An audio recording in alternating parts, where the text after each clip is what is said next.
You ever feel like you're carrying the weight of 10 different futures on your back?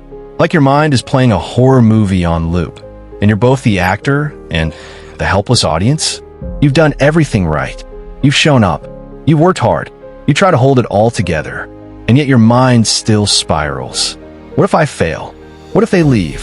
What if this is all for nothing? But let me ask you a different question. What if you stopped worrying and started living? This is Stoic Beast mindset, where we train not just to survive life, but to dominate it. Not by controlling the world, but by mastering the only thing we ever could, our own minds. Today's mission: learn how to stop worrying.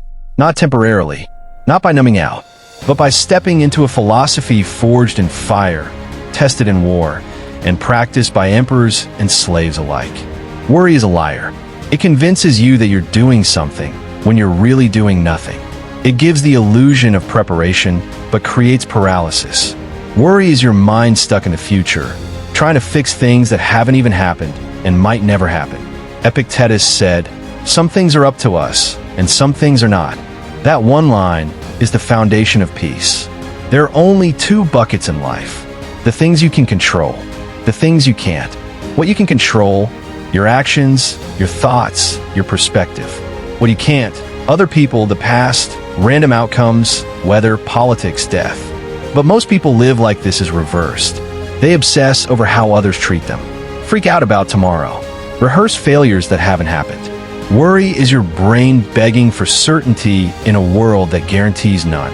And that's where Stoicism shines. Imagine two circles. The first one, small, tight, focused, contains your thoughts, your choices, your discipline. The second, massive, holds everything else, the external world. The Stoics teach us this: stay in your circle. Because the moment you step into the one you don't control, you've already lost. Marcus Aurelius said, "You have power over your mind, not outside events." Realize this, and you will find strength. And that strength is the beginning of inner peace. When you stay focused on your circle, your life simplifies. You stop overthinking outcomes. You stop arguing with reality. You stop bleeding your energy into things that were never yours to fix in the first place. It doesn't mean you stop caring. It means you stop clinging. Now, let's talk about the work. Because Stoicism isn't passive. It's not about sitting on a rock and humming yourself into peace. It's about training your mind like a warrior sharpens his blade. Here's how we train in the Stoic Beast mindset. Daily reflection. In the morning, ask, what could happen today that's out of my control? How will I respond with strength if it does? At night, ask, what worried me today that didn't deserve my energy? Where did I stay in my circle? Where did I step out? This is how you rewire your brain. Voluntary discomfort, cold exposure, fasting, tough workouts, doing the thing you dread. Seneca called it practicing poverty, not because it's cool, but because it makes you fearless. When you walk toward discomfort on purpose, your brain stops flinching at everything. You become resilient by choice, not by force. Memento mori. Remember, you will die. Not in a depressing way, but in the most powerful, freeing way. Your time here is short. Too short to waste on hypotheticals and fears that don't exist yet. Seneca said, "We suffer more often in imagination than in reality." Stop building imaginary prisons. Start building mental armor. Let's talk about real-world proof. Not influencers, not hype, emperors, philosophers, survivors. Marcus Aurelius, the most powerful man on earth at the time, ruling during plagues, war, political betrayal. And still, he took time to journal, to write to himself, to remind himself, you could leave life right now. Let that determine what you do, say, and think. That's not weakness. That's elite self-control. Then there's Epictetus, born into slavery, crippled from abuse, had every reason to play the victim.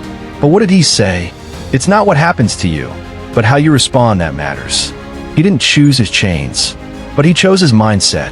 And in doing that, he broke free from something most people never escape: mental slavery. Now bring it back to you. Your job, your relationship, your dreams, your stress. You're not being hunted by lions, but your inbox is full. Your mind is crowded. Your heart is tired. Your battlefield is modern. but the war is the same. Can you stay present in a chaotic world? Can you hold the line in your mind? Ask yourself, can I control this? If yes, act. If no, release. Shift your focus from outcome to effort. You can't control if they love you back, but you can control how purely you show up. You can't control market crashes, but you can control your grind, your savings, your skills. Get brutally honest about where your power ends, and ruthlessly committed to what's within it, because that's where the calm lives. That's where the beast in you wakes up, not the panicked, anxious, worried version of you.